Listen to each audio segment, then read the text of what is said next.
Okay, do you guys see that? Is that up? Thank you. All right. So I will go through this quickly. Dr. Parrish's information on parent management is great, and there's great videos there, and it's something that I don't think we probably from primary care perspective hear enough about. So we'll be talking about ADHD and do a very brief review of some management with stimulants and psychopharm. Just know that our guidelines have evolved, and AAP guidelines, the last ones were in 2019, and it talks about, it's a great reference to look at how to treat kids ages 4, so preschoolers through 18. And I frame all of this presentation about from a parent's perspective, what does the parent really need to know and want to know when they're coming to you because they think, okay, my kid has ADHD. Or when you tell them, conversely, if you tell them, okay, I think your kid has ADHD. So they're going to know what is it. And the basic thing, we have 3 core symptoms. We have inattention, hyperactivity, impulsivity. And that's what makes up ADHD. So if you remember these core symptoms, treatment focuses on these core symptoms, and that's a important base. So we know it's very common. It's a second most common chronic condition, most commonly diagnosed behavior disorder in childhood worldwide. And you're going to see different statistics between about, I'd say anywhere between like 4 and up to about 10%. And so you're going to have, as kids get older, that's when you start picking up more kids with more of the inattentive type. And so the numbers are a little bit. I think one of the things for us just to ground it is that in every classroom, in most classrooms in the United States have about 30, 35 kids. There's 1 or 2 kids in each classroom that are going to have ADHD. So that's an important way to look at it. Okay. Symptoms happen early, frequently symptoms by 3, more boys than girls.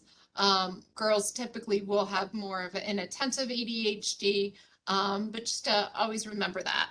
DSM-5 criteria. Important thing here is, so yes, we're going to talk about inattentive, those core symptoms, impulsivity, and hyperactivity. You need that impairment in 2 settings, and that's really, really important. Okay, so yes, looking at symptoms starting before the age of 12, but it can't just be like, oh, he's hyperactive at home and he's a perfect angel at school.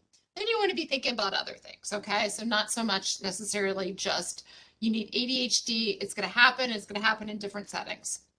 Your inattention, careless, disorganized, forgetful, losing things, don't like to do things that, focus, that I'm not interested in, and you need more than 6 symptoms for 6 months. For adolescents, it can be 5. The hyperactive and impulsive, these are the kids, again, squeaky wheel gets the oil, so we know them frequently, right? They're the ones talk excessively, driven by a motor, seems like the energized buddy, blurts out answers, can't wait their turn, can't raise their hands, or they raise it as they've already said the answer 5 minutes ago, so just really getting at that impulsivity part. So we're going to have inattentive, we have the combined part, which is the majority, meeting both criterias. You have a predominantly hyperactive and a predominantly inattentive. So parents are going to say, well, what is it? And then, well, what causes it? Did I cause this? That's, every parent's greatest fear is like, how did I do this to my child? And so we have different causes. It's very heterogeneous. So we know there's a huge genetic component, there's environmental factors, and so there are multiple reasons. But an important one to recognize is definitely genetics. And I love this little graph here. It just really hones in that if you look at ADHD, so ADHD is more genetic or has a higher heritability than schizophrenia. So the only one that is higher is our height, determined by parents. But so everybody realizes, oh, schizophrenia runs in families, that's really heritable. So ADHD even has a higher heritability. And so really high twin concordance studies. And I always bring this to the primary care doctors to point this out because so not only if you're treating siblings, right? And so if your one kid has ADHD, the next time you see the sibling, remember that and keep that in mind. And also, if we're working with kids with ADHD, guess who else? Families, the parents, because it is genetic. And so to keep that into consideration, because sometimes that helps to explain, we can target different treatment strategies accordingly, as well as it puts it into perspective. Other causes, prenatal exposures, fetal alcohol syndrome, spectrum-related disorders, birth, we also know that smoking cigarettes, so nicotine exposure, and these are huge ones. With the fetal alcohol, it's a different type of ADHD. It's harder to treat than regular ADHD. And then also here in Baltimore City, other parts of the country, lead exposure can cause, and then pesticides in different areas as well. So many different causes. Genetics an important one, but there are environmental as well. Highly comorbid. So if somebody has ADHD, greater chance of there being another comorbid oppositional defiant disorder, any sort of mood disorders, anxiety disorders. I kind of get the alphabet soup here. Lots of different comorbidities. So keeping that. This is a really important question. Parents want to know, well, like, will they always have it? So you're just telling me that he has it, and will he always need treatment for it? The truth is, back in training, like I learned the rule of a third. It's been a little bit revised, but the bottom line is, so as kids age and mature, their hyperactivity is naturally going to get better. And socially, there's social pressures, societal pressures. Your body, we're not as active, as we start to age. So about a third might have complete resolution. So in those hyperactivity, impulsivity, inattention. A third will probably still have problems with focusing in the attention part. And then a third might have problems in all of those domains. So the important point here, though, is that at least 2/3 are going to still maintain some sort of symptomatology. And so while we don't have that crystal ball to say, I know your kid's always going to need treatment, the truth is that most individuals with ADHD will have some sort of symptomatology as they continue. All right. And so it just depends on how does that impact their lifestyle as they're an adult, their job performance. It just depends.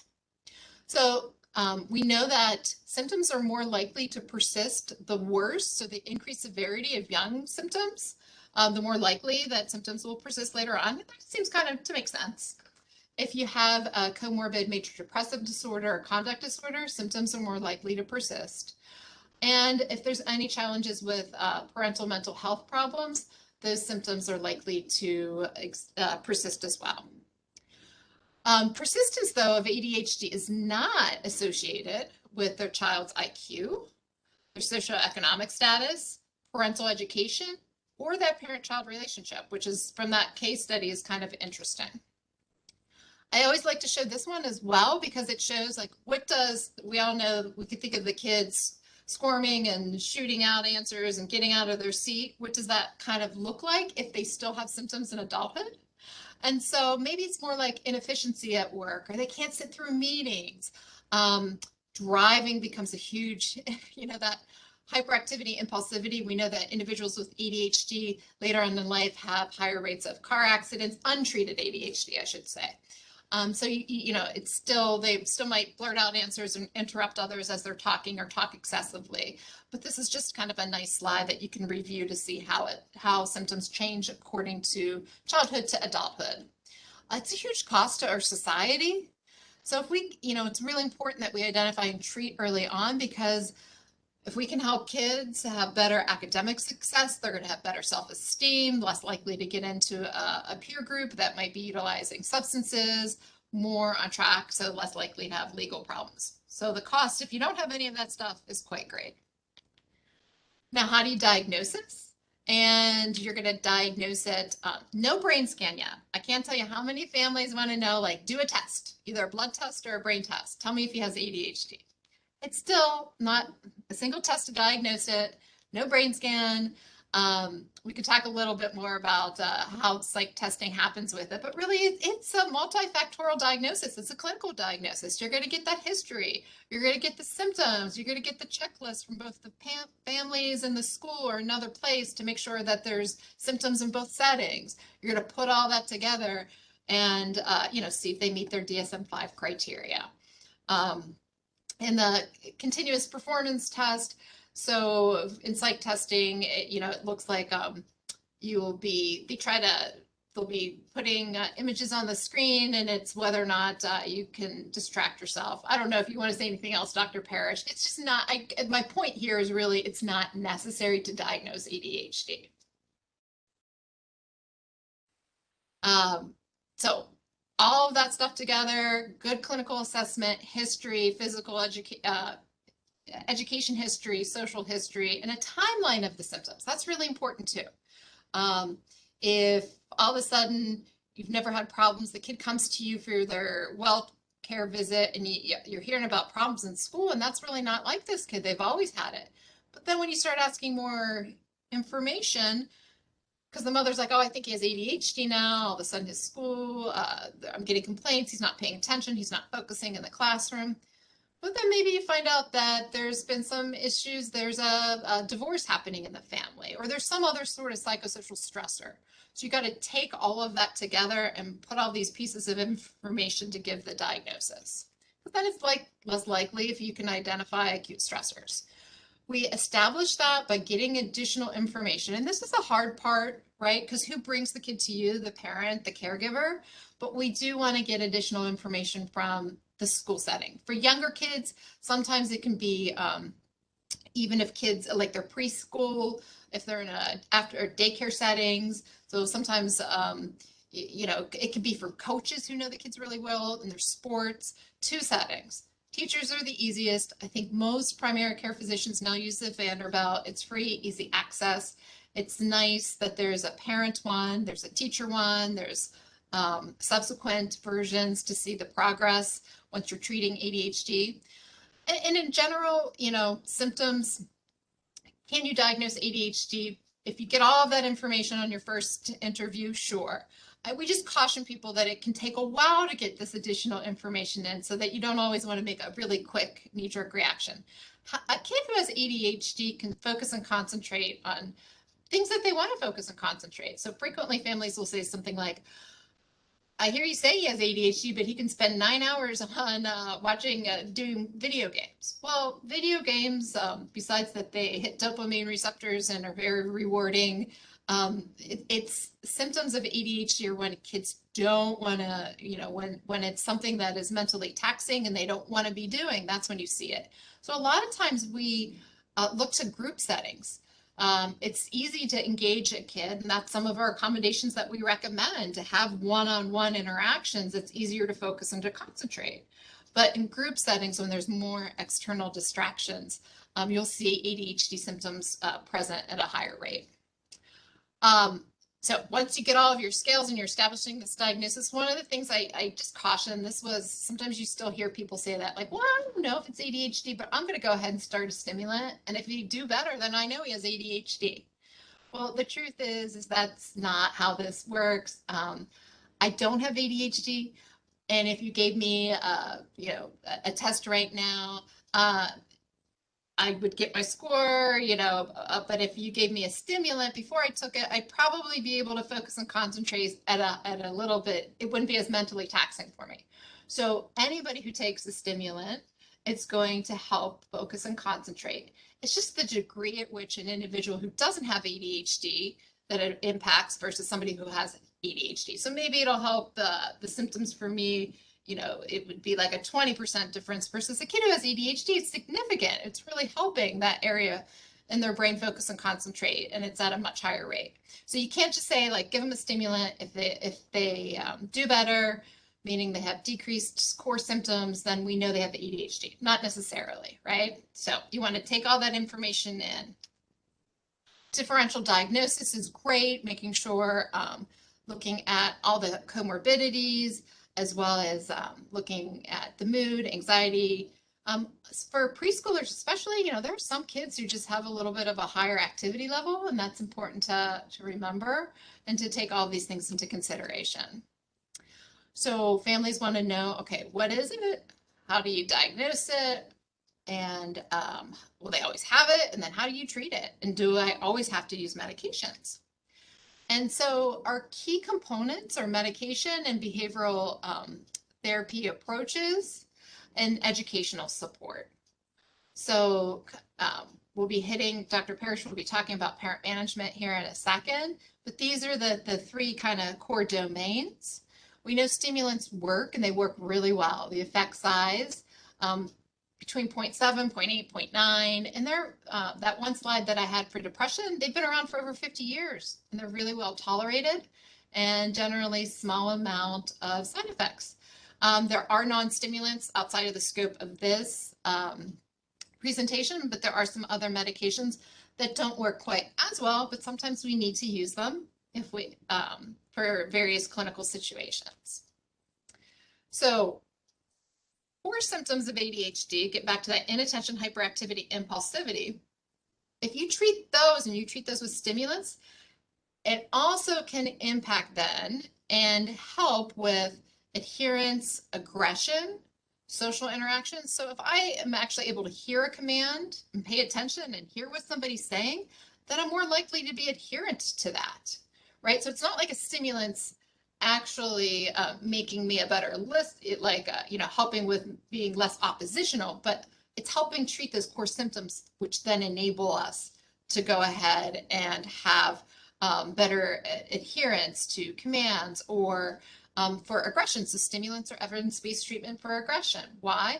Well, if you take a moment and are able to think about something or recognize what you're feeling before you just impulsively act out on aggression, that's how it treats aggression. And then the same thing with school. Stimulants aren't going to make you smarter. It's not an intelligence pill. It's not something that's going to make it. But if I'm able to focus and concentrate and hear the information and take that in and really focus on the test, then that's how you can get additional academic benefits. So that's important because sometimes families think, oh, okay, if I get a stimulant, he's going to be smarter and do better in school. Well, he might do better in school, but it's focusing on those core symptoms. I wish we had these magic pills, but we just don't, not at this time. Okay, so what is a stimulant? Why would you give my hyperactive kid a stimulant? We get that a lot. It's like, well, okay, so he's already super on the go, energized bunny. Why would I give him something that's stimulating? And I think kind of my easiest and best go-to answer is it's the stimulant is stimulating an area in the brain that helps you focus and concentrate. Because it's really, it's going to be increasing amounts of dopamine, and it's doing that in the prefrontal cortex areas, and that's your executive functioning. That's the areas of the brain that help you just basically focus and concentrate.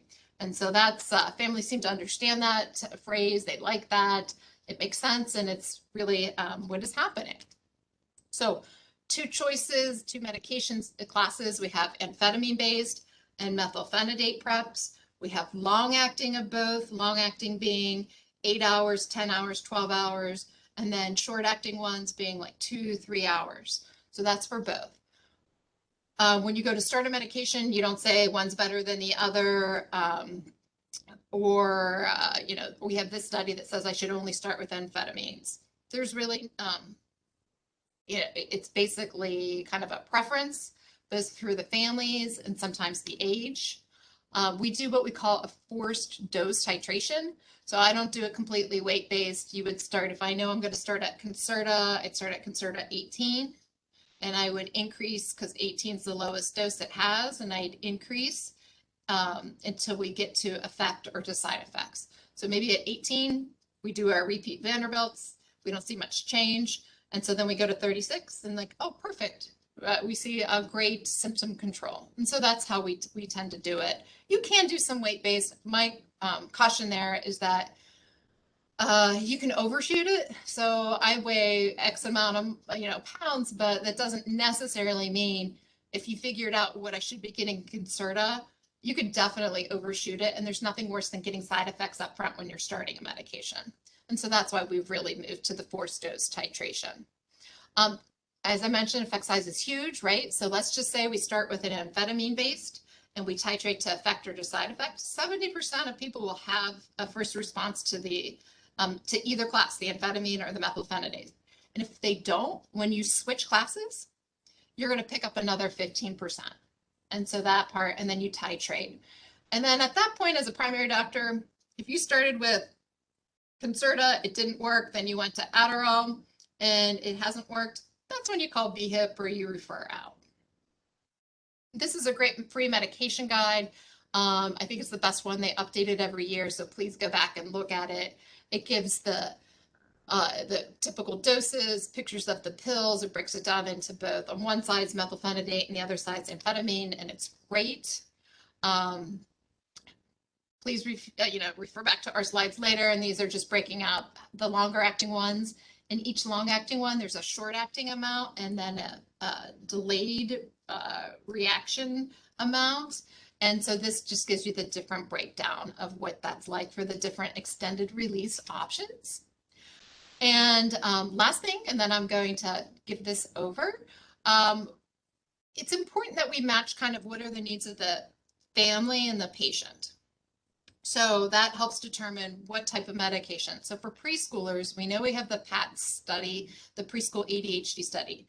And that showed that stimulants work in preschoolers to treat preschool ADHD, but it doesn't work as well. The effect size was only about 0.5, 0.6, and they get more side effects because preschoolers, immature brains, brain architecture, and so they're more likely to get side effects. So it doesn't work as well, and you get more side effects. So that's why we try to get short acting then. And the short acting medications are only in your system for a couple of hours, treat those symptoms when you need to have the ADHD symptoms treated, and then they're out. Because if you get the long acting ones, they're more likely, we already know, more likely to have side effects, and it makes it worse. So you also think about like kids swallow pills. If you're giving a short acting, some families don't want the school nurse to have to give them the daytime dose, that afternoon dose. So that's a consideration. Also kind of understanding how long is their day. So an adolescent, not only do they have to get through the school day, they have to get through usually some sort of after school activity, club, basketball. And so that's when, if you're having a longer acting medication, sometimes you even need to add a short acting on top of that long acting at certain key times of the day. So just brief overview starting your stimulants, you want to make sure that negative cardiac history, no family history of sudden cardiac death, no personal history of any sort of chest pain, syncope, and get your vital signs. Typical side effects, we definitely know that when the stimulants are in the system, it can decrease your appetite. Initially get some headaches and stomach pains. That goes away, especially if you give the medication with food. We're going to monitor for growth. And sometimes tics can happen when you start treatment with stimulants. We don't think stimulants cause tics, but we think that if you're likely to have them, it can sometimes bring them out. There's also studies that show that when you treat ADHD, tics actually improve with the treatment of stimulants. Probably another big side effect can be irritability, especially with some of the shorter acting preps. So you're going to measure, do all of your good height and weight, and just tracking for any growth, making sure they're still on their growth chart. That's their standard of care. It's important, though, that common dosing errors is that we overshoot as I mentioned, if you overshoot the stimulant dose, then you can zone people out. Families don't want to start kids on medications because they're so afraid of making my kid a zombie. And when you zone a kid out on too high of a dose, that can happen. So I caution about that. I also caution that sometimes we don't get to the high enough dose. And so that's when it's important to call us at BHIPP and we can say like, hey, yeah, that dose is, some doctors are like, okay, he's been at Concerta 54. I don't know what to do. You can go a little bit higher depending on the age, and we can help give you that guidance. Not figuring out like what times of the day we really need it. And the biggest point is we tend to not always get that feedback from the teacher or from that second environment, right? Because you get it from the kid and the parent. And the parent sometimes is reporting to you whatever happened in the car ride over. So I had a great supervisor who would point that out. Even though the whole week might have been great, if they had a fight for whatever reason in the car ride over, or if they had a bad day at like one off day at school, that's what we're just natural tendency as humans to focus on that. And so you want to make sure that you kind of get a better overall view and to really have the families give them those forms and have them send them back to the school and get that information from the school teacher. Because you might find out that actually he's doing really well in school. And so if you just say if the family is just reporting on how he is after school when the stimulant is out of his system, well, yes, we know that his core symptoms of ADHD will have returned at that time. But if he's doing well on the school day, if you had taken the knee-jerk reaction of just automatically increasing the stimulant, then you can overshoot it. And so then you could end up causing some side effects. So it's important to get that additional information. And with that, I'm going to stop sharing and focus and turn over to Dr. Parrish to talk about some parent management, because kids who have ADHD frequently can have problems with oppositionality and some oppositional defiant disorder, and the most evidence-based treatment is regarding parent management. And so with that, I'll have you share. Before we switch over, we did have one question in the chat about if you could talk through threshold for when to medicate preschool age. It says, I've always been resistant due to often seeing a lot of environmental opportunities, medication opportunities in the household. Yeah, so the CDC, if you go on right now, like website right now, the treatment of choice for preschool ADHD first is to try these therapeutic approaches and behavior parent approaches to really optimize what is being done in their daycare center or preschool, to kind of have those classroom accommodations. And I think Dr. Parrish will probably touch on some of this stuff for preschoolers as well in a bit here. So you want to try that first. You might not have access to that. There might be other extenuating circumstances that lean towards starting medication sooner. And, that's where I think this BHIPP program is so great, because you can give us a call and we can kind of talk you through the pluses and minuses of starting it. And there's a difference, too, between starting almost 5-year-old preschooler and starting an almost 3-year-old preschooler, right? And so those are some of the points that we would talk you through. Those are great questions. But, your AAP guidelines, they do say pediatricians, a 4-year-old, you can go ahead and once you do all of your appropriate workup and you're convinced this is the diagnosis, that it can't be a treatment. But hardly any preschoolers get the behavioral and therapeutic approaches first. That's the CDC has great statistics that show that. It's interesting because we don't have a lot of studies looking at the sequencing of therapy versus medication treatments. There have been a few like really complex, kind of crossover studies. There was one, so the PAT study, like Sarah was mentioning, the part of the NIH trial required that everyone who was being potentially randomized in the PATS trial, they had to go through PMT first before they could even get randomized into the medication arms, which is, I think, a really important point. So to Christina's point, like the resistance or the reluctance is appropriate and could actually give you some more data to see, like, is this going to be something we need to do? The crossover trial that I was thinking of, it wasn't done in preschoolers. It was done in school-age kids, more similar to the MTA, way smaller. Obviously, the MTA had like 500 kids in it. This crossover trial, I think, had fewer than 100. But they started with low-dose stimulant, what we called low-dose behavior therapy of a kind that we're going to talk about with PMT, and then waited 6 weeks for a response, and then had like 2 then crossovers where you could either get higher dose meds or higher dose behavior therapy or cross over to the other treatment. So the low dose behavior therapy starting on low dose medication. Long story short, that the sequence that started with behavior therapy and added medication seemed to be the most effective and may have even held down the kind of optimized dose.